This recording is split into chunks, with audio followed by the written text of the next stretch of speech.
Hey everyone, Cody Hayes here, and I'd like to welcome you to part 4 as we look at rights, justice, and Aristotle's golden mean.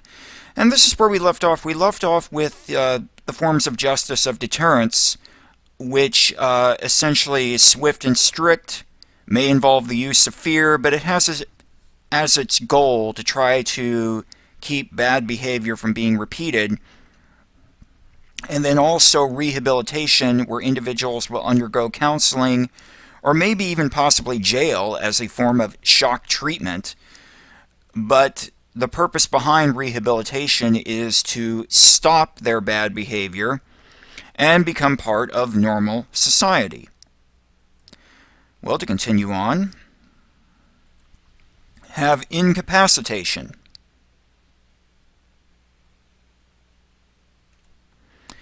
And essentially, individuals are incarcerated for the purposes of protecting society.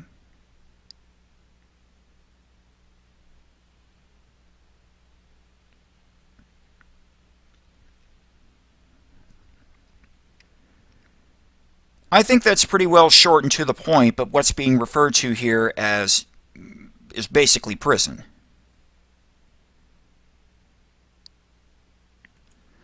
Another term, retribution. Retribution form of justice. And basically, that is the notion of letting the punishment fit the crime.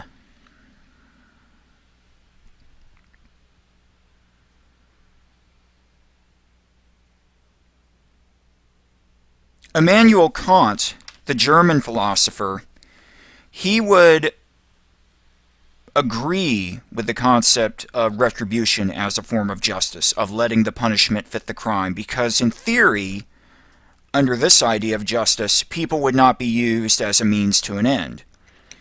That they did the crime, whatever the crime was, and this is the form of punishment that will fit that crime. But there are criticisms to the idea of retributive justice, as there are with everything. One criticism is that the punishment might not actually fit the crime, but in many respects that relates to the individual. Think about it from this perspective.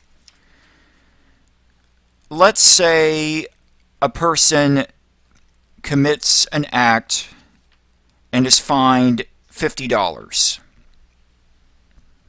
If that individual is someone who doesn't have a lot of money, $50 would certainly hurt that individual and would probably stop the person from committing the crime again. But by contrast, let's say that the person who committed this particular act, this particular crime, is someone with wealth, where $50 is just pocket change for that person. That might not stop the person from committing the act again because the punishment isn't enough to really hurt the individual to stop him or her. But again, to keep people from being used as means to an end, the justice has to be the same for the act. But it's just that with some individuals, it would probably have a strong effect. But with others, not so much. Another term with justice, vengeance.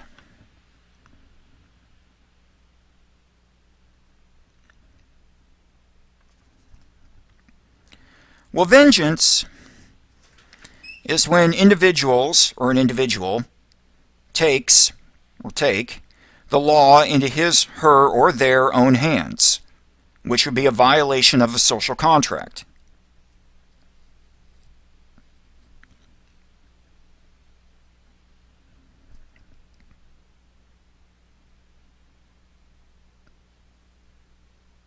Essentially, we're looking at a vigilante. Batman might be a love figure, but what he does is a violation of the social contract that we are all expected to abide by. That, again, the notion is that, with the social contract, if you feel that you have been wronged by some individual, your natural inclination, and granted this is a criticism, is to basically get revenge in some manner, whether that's grabbing said person and throwing him around from one side of the state to the next. Well, according to the social contract, no, you're not going to do that. You are going to follow, the proper procedures that have been put in place by the social contract, and if you don't follow through with those procedures, then you're going to be the one in trouble.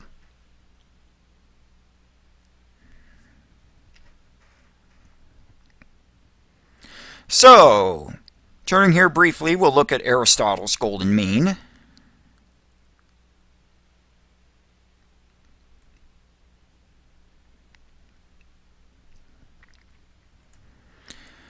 Well, for Aristotle, the golden mean was essentially everything within moderation with each individual.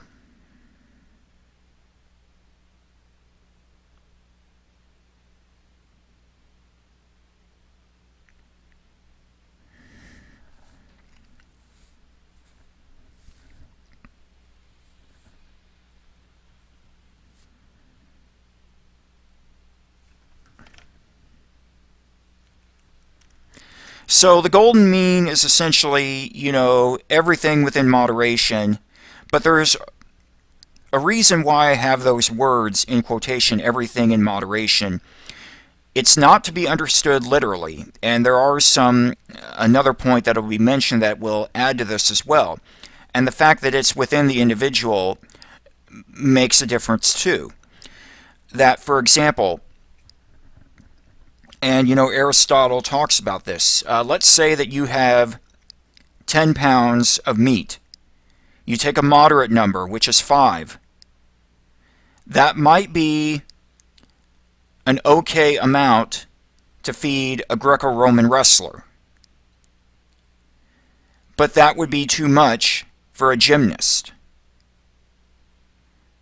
So basically, the moderation is going to vary with each individual. And adding to that, for Aristotle, actions such as theft, adultery, and murder are not acceptable as part of the golden mean.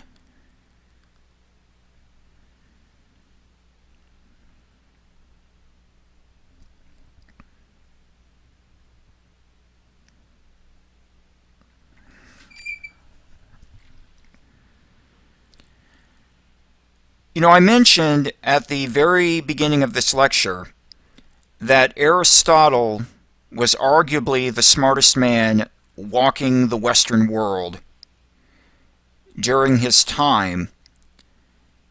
And because he was such an individual, he was certainly aware that there might be people that might try to take advantage of his system, of his particular ethical philosophy,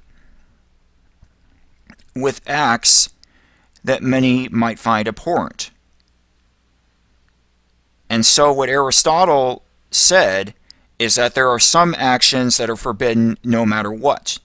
That, for example, you can't be like, Jack the Ripper and say, well, I would really like to murder 4 prostitutes this evening, but I'll choose a moderate number of 2 and that'll be okay. No, that's not okay. Or, something similar. I really want to steal from 4 people this evening, but I'll choose a moderate number of 2 and that will be okay. No.